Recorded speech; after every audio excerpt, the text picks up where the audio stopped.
Today we'll be looking at Acts chapter 17. Acts chapter 17, verse 1 to 15. Verse 1 to 15. The title of our message is Preaching Christ at Thessalonica and Berea. Preaching Christ at Thessalonica and Berea.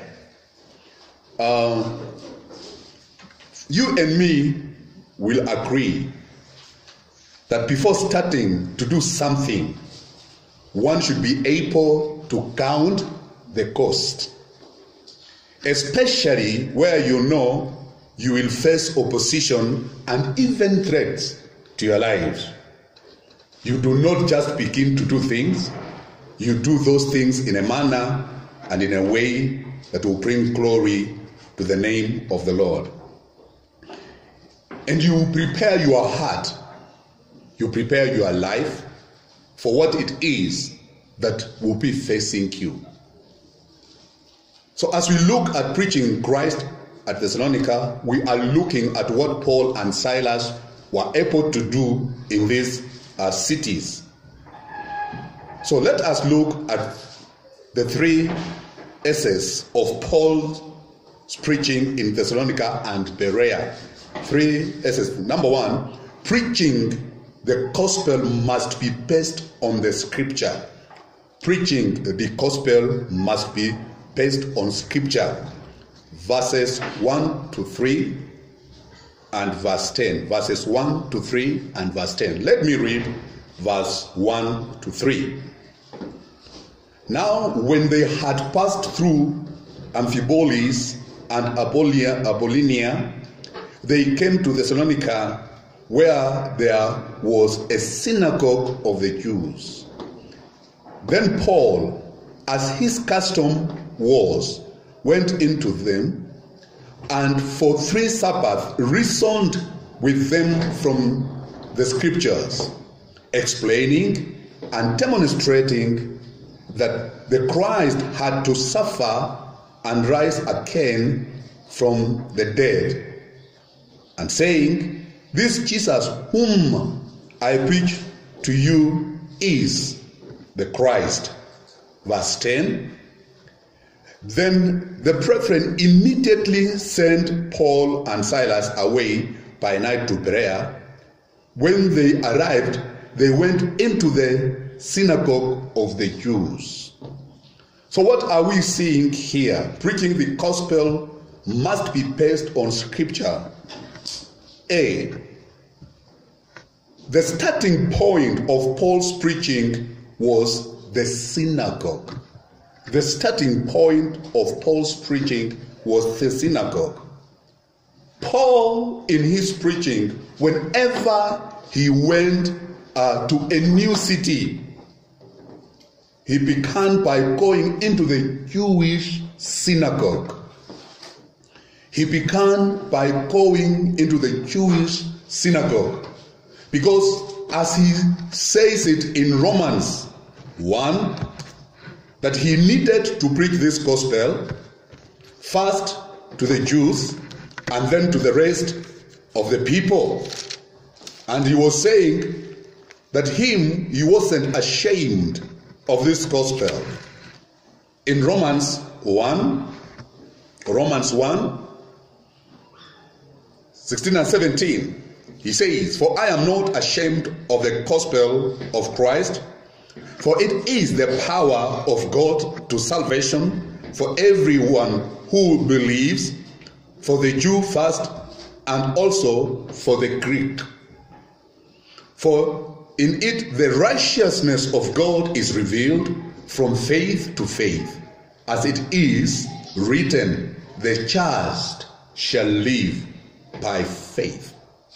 So we are seeing that not only that, it is not only that the starting point of Paul's preaching was the synagogue, we find that the starting point of Paul's audience was the Jews.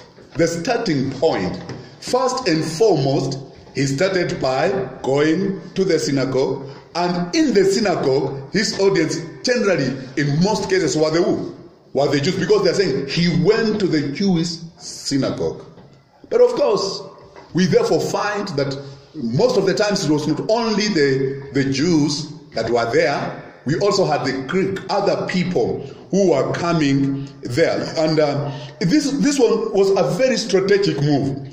It was a strategic move in the sense that when you go to a city, your gospel will reach far and wide than if you go to a village. Because in the village, you are only likely to find a people with the same language, local people who may not take that gospel anywhere else. But when you go to a city, you are meeting people who are meeting in those cities which were centers of trade and commerce. And therefore, in Nairobi, for example, you are not only attracting Kenyans, you are not only attracting Luyas, you are not only attracting Luos and Kikuyus, you are attracting almost every tribe of Kenya. And when these people find the gospel from here, when they go back to their villages, what do they go and do? They take the gospel there. That's exactly what happened to some of us. I received the Lord Jesus Christ in Nairobi. And when I went back home, I started crusades all over. And many people came to the saving knowledge of the Lord Jesus Christ. So there is a way in which he was very strategic, knowing that in the city you will find many nationalities, many tribes, many people from different places, and when those people would go back to their places, then they would take what? The gospel of salvation to those people. So it is important even for us who are now in the city, when we receive this gospel and when we go back to our homes, when we go back to our rural areas, be able to take the gospel. Because there is a sense in which people will also want to listen to people who have come from far, who have come from the city, who seem to have to know the light than they do. And that is very, very key. And I see that was a very strategic move that Paul would always do whenever he goes to a city. First, he goes to the synagogue, and because in the synagogue, he would meet the Jews, and those Jews who are the Bible says, and he came to his own, and his own received him not. The same way. So even those Jews who are in those synagogues, not all of them believed. Not all of them believed. There are some, the Bible says that some of them believed. So we are saying it is not just the starting point of Paul's preaching as the synagogue, the starting point of Paul's audience are the Jews, but we are also looking at the starting point of Paul's message was Christ. The starting point of Paul's message was Christ. What do we mean? Paul preached that Christ had to suffer and rise from the dead. Christ suffered immense suffering, what they have referred to as the passion of Christ. What sometimes we see is not exactly what it was. He really suffered. What for? So that you and me would come to the saving knowledge. You and me would have forgiveness of sin. You and me would be saved, and any other person who hears the message of salvation. So his suffering was not in vain. He did not only suffer, he then died. The death you and me should have died, so that we may have life, and not just life, but have life in abundance. So as he went to preach in Thessalonica, this is the message he was bringing to them about Christ. It wasn't about how his achievements. Notice, Paul was a very highly learned man, and he had one of the top professors of the time, Gamaliel, under whom Paul received instruction. Religiously, nobody was as good as Paul. In legal terms, nobody was better as Paul. In terms of race, he knew he was coming. He was a Jew, he was a Roman. He prided himself in those things before he came to the saving knowledge of our Lord and Savior Jesus Christ. And therefore, what are we therefore saying? He suffered so that even you and me who are here should come to the saving knowledge Paul preached that Christ had to suffer for our sins, for our wickedness. He was not just suffering because he desired to suffer, because he would gain something from suffering. No. His suffering was also that you and me can be saved. And thank God today we are seated here knowing that Christ's death was for our life, so that we can be able to live again. So we find that Paul preached that Christ ascended into heaven and was seated on the right hand of God. Wow, for me, that is a very important point to note. Christ is not just seated at the right hand side of God for nothing, because he's a son of God, but he has a duty, he has something that he's doing there. In the book of Hebrews, chapter number 7, verse number 25, Hebrews 7, verse 25, he says, he is able to save to the uttermost those who come to him through him, because he lives to make intercession for them daily. There is one thing that Jesus is doing. There is only one activity that is really involved in. Is interceding for you. Is interceding for me. The Bible teaches and says the devil is the accuser of brethren. So much so that whatever you do, the enemy wants to find an opportunity to go and accuse you. And we are being told that even when the angels appeared before God, the devil was there. And what was he taking there? Accusations. But I have good news for you. Good news. And I've already told you this in the past. There is only one thing in heaven that is man-made. Only one thing in heaven that is man-made.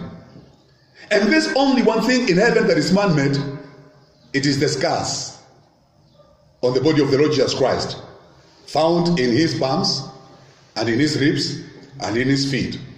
So whenever the enemy goes before the Lord to accuse you, Jesus, our advocate, and the Bible teaches and says in the book of 1 John chapter 2 verse number 1, he's not only our advocate but also the advocate of the what? Of the world. What does he do?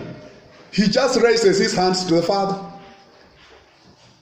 And he says, yes, the devil has accused him, but as far as I am concerned, Lucy is justified. Praise the Lord. How is she justified? Just look at this. For this reason, she is justified. I died her death. I suffered her suffering. So whatever the devil is trying to do, case dismissed. Case closed. File closed. You are free. Praise be to God. That is what he's doing. Seated in the heavenlies, on the right hand side of the Father, making intercession for us daily. Paul preached that Jesus is the Christ whom they had been waiting for. But listen, when he now comes, they are not receiving him. Even as we speak today, there are some who still don't believe in the saving knowledge of the Lord Jesus Christ, although they are Jews. And for that reason, you must know that this gospel is not just a gospel that is received easily. It is rejected. But the problem is, you reject it at your own peril. You refuse Christ at your own peril. And that is why it is important for us, brethren, to understand that Paul had an agenda, Paul had a strategy, Paul had a plan. He had an agenda, he had a strategy, he had a plan. And that is exactly why you will notice that he had the starting point of his preaching in the synagogue. His audience, the Jews. Starting point of his message, Jesus and the cross, nothing else. He didn't give his stories. He didn't give his achievements. He didn't say another thing. We just find him in Philippians when now he wants to show you guys. I mean, you think? All those things that you're operating off, I have them. But I count them, but what? Down. They're nothing to me. Nothing. So the things we have, brethren, amount to nothing when we compare the greatness of the Lord, the power that there is in the saving name of the Lord Jesus Christ. Therefore, this morning, it's an afternoon, I would like us to understand that the message we preach must be no other message but the message of the cross. about the Lord Jesus Christ. Number 2, preaching the gospel has its successes. Preaching the gospel has its successes. In verse 4, the Bible says, and some of them were persuaded, and a great multitude of the devout Greeks, and not a few of the leading women joined Paul and Silas. Acts 17, verse number 4. Verse 11 and 12. Verse 11 and 12. In verse 11 and 12, these were more fair-minded than those in Thessalonica, in that they received the word with all readiness, and searched the scriptures daily to find out whether these things were so. Therefore, many of them believed, and also not a few of the Greeks, prominent women as well as men. Brethren, when I see that, it excites me. It excites me. Why do I get excited? He's saying, and some of the Jews, not all of them, were persuaded. Evangelism is brought in 3 facets. We have what we refer to as presence evangelism. Presence evangelism. Presence evangelism is that evangelism whereby you live among the people and live a Christian life. Live such a Christian life that they come to you to ask, why are you living the way you are living? What is said about you? You have not even given your testimony. You have not even told them that you are a Christian. But you have lived among them in a manner and in a way that brings glory to the name of the Lord. Where do we find that? In the book of 1 Peter. In the book of 1 Peter, chapter number 3, verse number 15. 1 Peter, chapter number 3, verse number 15. The Bible teaches and says, but sanctify the Lord God in your hearts, and always be ready to give a defense to everyone who asks you a reason for the hope that is in you, with meekness and fear. I like that. I like that. Your presence. And that presence is also called lifestyle evangelism. Lifestyle evangelism. Another form of evangelism, we have what we call proclamation evangelism. Proclamation evangelism. In proclamation evangelism is when we go out and say, come unto me ye labor and are heavy laden, and I'll give you rest. You are proclaiming. You are that evangelist on the crusade ground. You are the microphones, and you are making it known to everybody. And that is now what we call proclamation evangelism. This one is in most cases organized, but you don't need to do an organized crusade. You just need a speaker, you just need a megaphone. Go outside there and proclaim. Sometimes you don't even need those things. Just go somewhere and you can proclaim. If I have the people in the radius of this church, you think they will not hear my voice? They will hear my voice. How was Christ preaching? He didn't have microphone. But still, people were able to do what? To hear. Listen, he was talking not to 100 people. 5,000 men, minus children and women. And you and me know that whenever there is God things, church things, women are more than men. I would have done something, but for security reasons, to have men come back next Sunday, I will not do that. Praise the Lord. But those who are wamesikia wameangalia. Praise be to the Lord. And therefore, what are we therefore saying? It is now being able to proclaim. Number 3, we have what we call persuasion evangelism. Persuasion evangelism. And this is exactly where Paul is now coming in. Paul is coming in a very interesting manner and in a very interesting fashion, and is coming to these people and is bringing the gospel of persuasion, reasoning out, and telling them they need to come to the saving knowledge of Jesus. And he says, and I like Paul. Paul, as I said, was a strategic man. He used strategy. He was organized.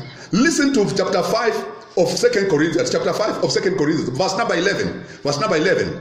He says this. Knowing therefore the terror of the Lord, we persuade men. Knowing what? Therefore, the terror of God. What do? We persuade men. Please, whenever you see a person that doesn't know the Lord Jesus Christ, don't give up. Don't give up. Persuade them. Persuade them. And that is why we hear that, and some of them were persuaded. Somebody doesn't get persuaded when you just tell him, come to Jesus. He needs you to sit him down. He needs you to explain why you should believe that Jesus you are preaching about, then he's what he has already been doing what? Been believing. So it's important for us, brethren, to learn to persuade these men. They could be all manner of people. Whatever they are, whatever state of life they are in, we need to persuade them. The thieves, the robbers, the prostitutes, the drunkards, the witches. When you get them and you have an opportunity, persuade them. Praise be to the Lord. And therefore we are saying that, and not only that, I love this because the Bible teaches and says, number one, as a result of the preaching, some Jews were persuaded. As a result of the preaching, some Jews were persuaded. And that's very important. They are not very easy people to persuade. As a result of the preaching, a great multitude of devout Greeks were persuaded. Also Greeks. Greeks are philosophers. People who reason out issues. And that's all philosophy has come from the Greeks. Like those Socrates, whatever. I'm forgetting them. But these are people who don't just believe what you have said because you have said it. You have to convince them. And if these Greeks were persuaded, you can see Paul knew what he was doing. As a result of the preaching, a number of leading women were persuaded. They were not just other women. The Bible says they were leading women. Women of standard. Women of means. Women of class, if you want to put it that way. You know, when I was growing up, and I did not even have anything on my name. All I had was my father's. The clothes I was wearing were my father's. The shoes I was wearing were my father's. The socks I was wearing were my father's. Everything that I was putting on was my father's. But here, a man with nothing but so proud, with a very little education, but proud. When people bring the gospel, you hold yourself like this, so that the person can know you are wasting. Is wasting what? Your time.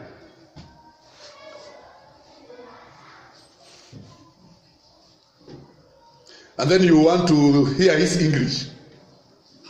Say the guy does not have sense in past and present. The guy just talks. What kind of guy is this? I had nothing on my name. But Bright Nile. But when I look at these women, women of means.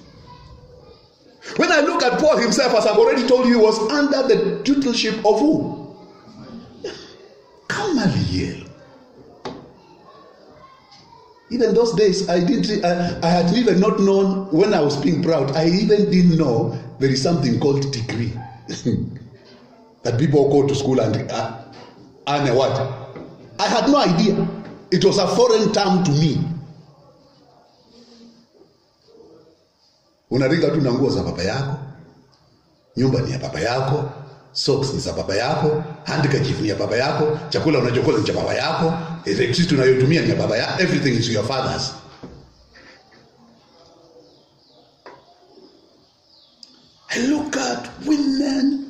of men. Philosophers believing the gospel has power. Brethren, the gospel has what? Power. So this idea, we were watching another program with my wife, and there were people who were saying Jesus is just for prostitutes, poor people, destitutes. They were putting it so bad that actually if you're not saved, you can think, actually, wait a minute. But after you now read the word of God, then you begin to understand this gospel cuts across tribes, races, tall and short. It doesn't matter your occupation. Jesus has the power to save you. How will he save these people, brethren, if we do not go to them and persuade them? If we do not go to them and share the gospel? Don't save all of them. You will not, even when Christ was here, not everyone believed. Bwana asifiwe sana. You have not been called to save the whole world. You have been called just to minister, to witness. You are a witness. And when I look at those people, I can say, yes, the gospel has power. As a result of the preaching, the Bereans searched the scripture. The Bible says they were fair-minded, they were open-minded. There were people who would listen, and they were not just listening, they were listening intently, carefully. They were not being distracted by anything. They focused on what they were hearing so that they can be able to compare with what they know. Unfortunately, we don't listen intently. It is so unfortunate that sometimes, even when we are in the congregation seated like we are sitting and looking at me, some are still in the kitchen. They are now thinking of what they will cook when they leave here. So they are already distracted. Bwana asifiwe sana. Some, because of technology, are no longer carrying the Bible. They are using phone. Oh, this is the Bible. I'm carrying paper. They are using phone. I have no problem you using phone. But I told you, when you want to use phone, put it on aeroplane. Put it on aeroplane mode. If you just put on silent, if you just put on, or you reduce volume, you know what it will do? A message will come, a strange one. What happens? You are distracted. And some of you are very quick to read message in church, browse, and then you say you came to church. You didn't come to church. Carry Bible. Praise the Lord. Carry Bible, and carry a big one. I think I'm among the big Bible carriers here. You know, listen, it is easy for some of us to buy nation and swing with it around without shame, but we find shame in carrying Bible.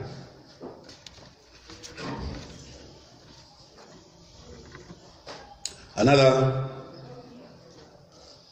lecturer of mine in Hawaii told us that he went to a church in America, in one of those places in America. And when he was in church in America, people came to him and they said, "Hello, how are you? We know you are new here." Then he wondered, with so many people, how do they know that I am a visitor? We know you are a visitor. And then they told him, maybe you are wondering how we knew. It's because you are carrying Bible. Because you are carrying Bible. They tried to make him feel small. Because he was the only one carrying what? Bible. Others, now Bible is what?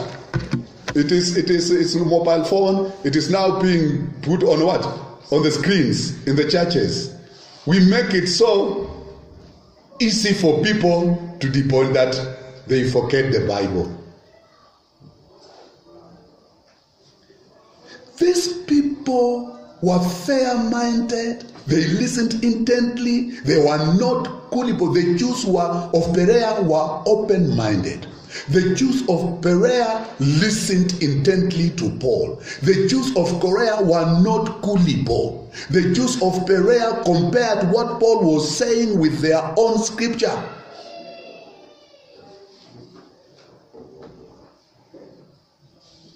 The Jews of Perea knew that they had their own teaching. And they wanted to make sure that their own teaching agrees with what Paul is saying. From what the word is. Brethren, do not just listen to anybody. And that's why I insist, brethren, learn to carry Bible, learn to carry notebook, learn to carry pen and write what you are hearing so that you can go and compare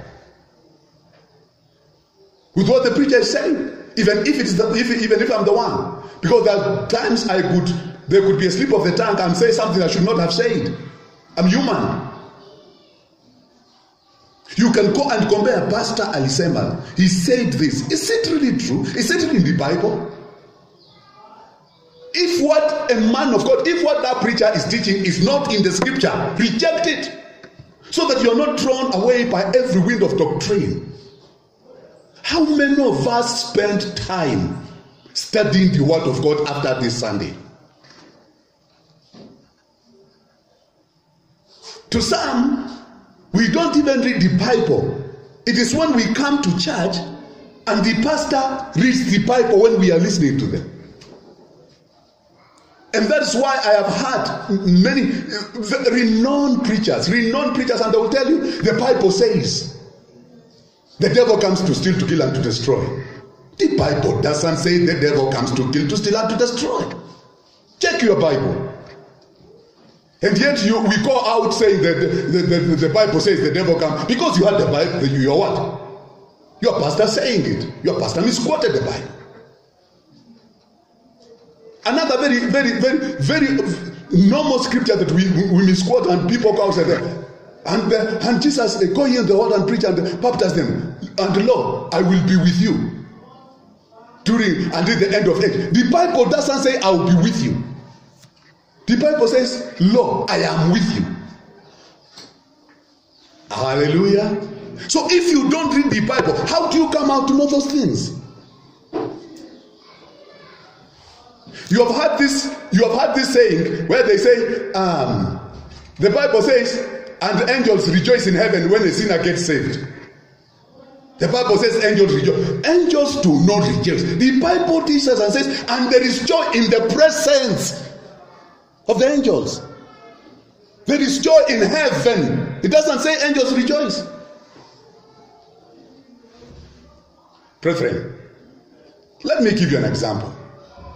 If AFC Leopards are playing Gor Mahia and AFC Leopards scores 2-3-0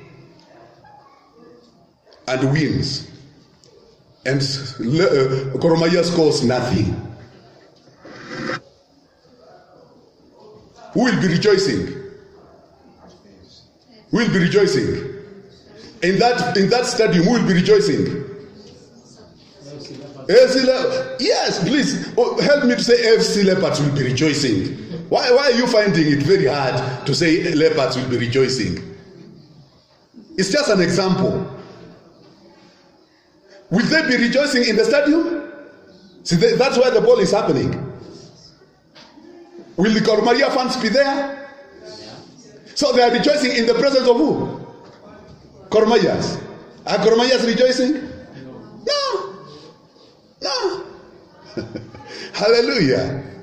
You know, there are people who went before us. The Bible says we have a great cloud of what? Witnesses. Those who went before us, when they see you getting saved, because I know they cry for you there in heaven, so that you can come to the saving knowledge. Now somebody asked, Pastor, to dead people pray. To dead people, those who have died in Christ are not dead. No. Listen to this. You remember the story of Lazarus and the rich man. And what does the rich man tell Lazarus? Tell Abraham. Nipatie maji, ninafanya nini? And then he says, why don't you go down there and tell my people? He's interceding for his people even when he's in hell. I wish he was interceding before he died. Are you getting my point? So there are those who have gone before us. There are the cloud of witnesses that has come before us that are rejoicing. So angels don't rejoice. It may be a hard nut to crack, but come so that we can go through scripture together. So what am I trying to say? I'm trying to say, do not let people mislead you. Go to the Word of God. Join a Bible study group. Ask questions where you don't understand. Reason out. And by so doing, you can make an informed decision. Brethren, Ukristo wa Jumapili to Jumapili will not make you grow. You can't grow. Number 3, preaching the gospel has its sufferings. Preaching the gospel has its sufferings. Preaching the gospel has its sufferings. Why? Verse 5 to 6. Verse 5 to 6. But the Jews who were not persuaded, becoming envious, took some of the evil men from the marketplace, and gathering a mob, set all the city in an uproar, and attacked the house of Jason, and sought to bring them out to the people. But when they did not find them, they dragged Jason and some of the brethren to the rulers of the city, crying out, "These who have turned the world upside down have come here too." Verse 13 to 15. Verse 13 to 15. But when the Jews from Thessalonica learned that the word of God was preached by Paul at Berea, they came there also and stirred up the crowds. Then immediately the brethren sent Paul away to go to the sea. But both Silas and Timothy remained there. So those who contacted Paul brought him to Athens, and receiving a command for Silas and Timothy to come to him with all speed, they departed. Acts 17, 13 to 15. Acts 17, 13 to 15. So we are saying this. These Jews, the people who are supposedly the people of God,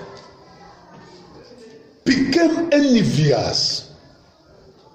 Kwa Billy Excel wanasema wakaona wivu,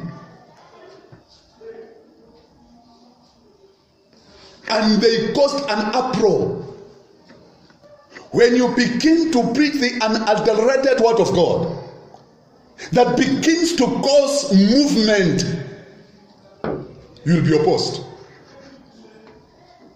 Sometimes violently. And that's what I was telling us the other Sunday. Don't expect people to give you a cup of tea simply because you have preached. Some are envious. Some are jealousy. And these were religious people. These were not people from out. And you can imagine then they go out in the marketplace. They get rascals.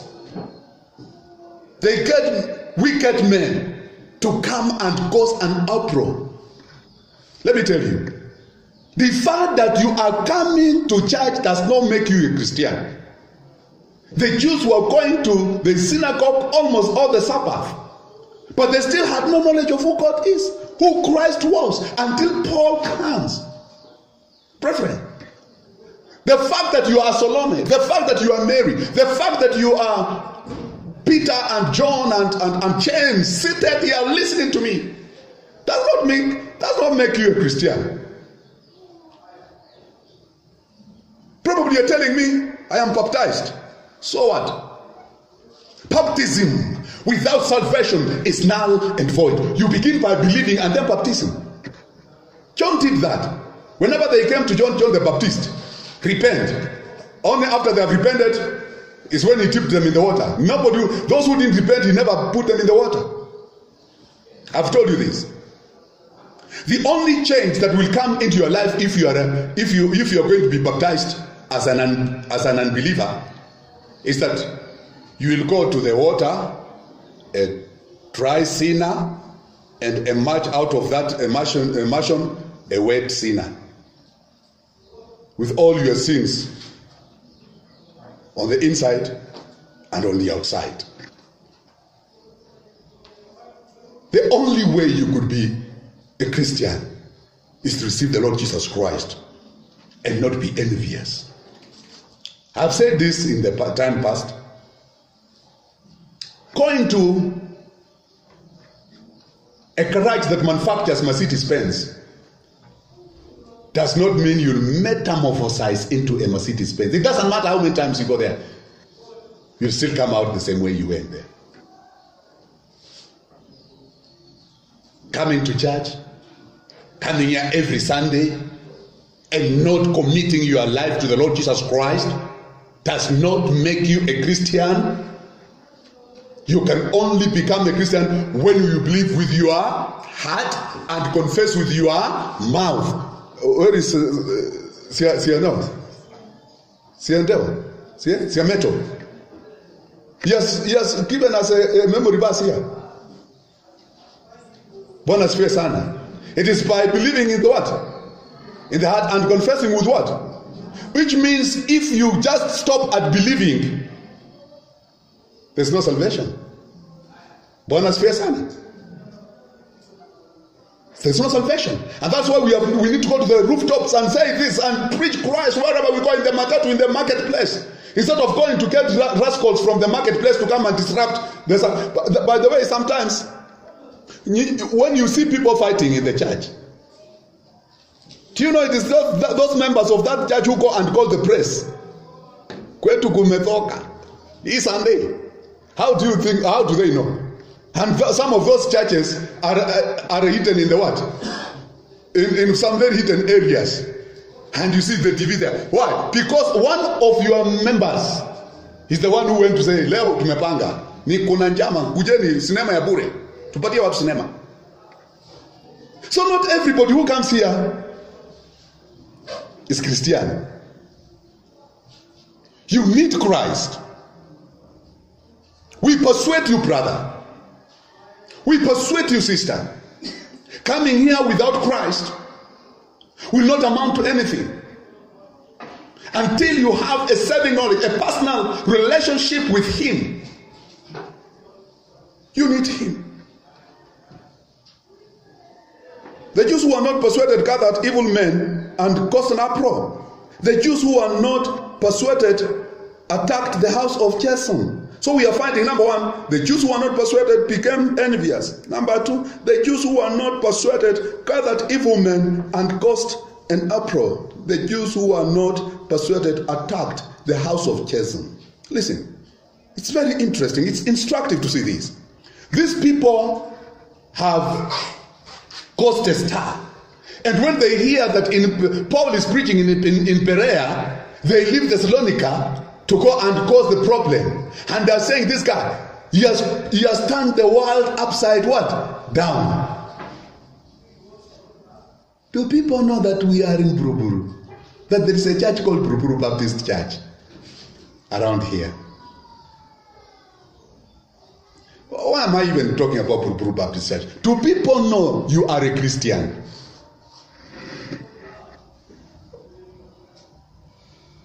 Can they testify of the fact that you are a Christian? The Thessalonian Jews were not content to persecute Paul and Silas only in their own city. They came to Berea to persecute them.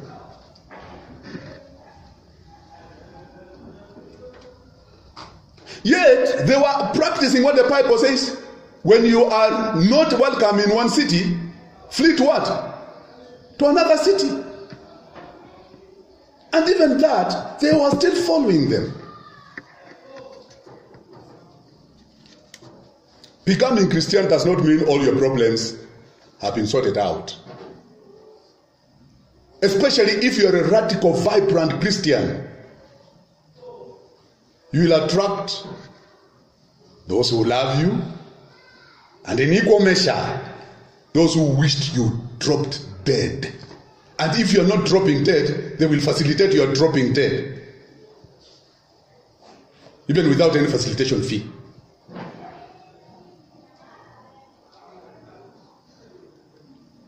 Are you a Christian?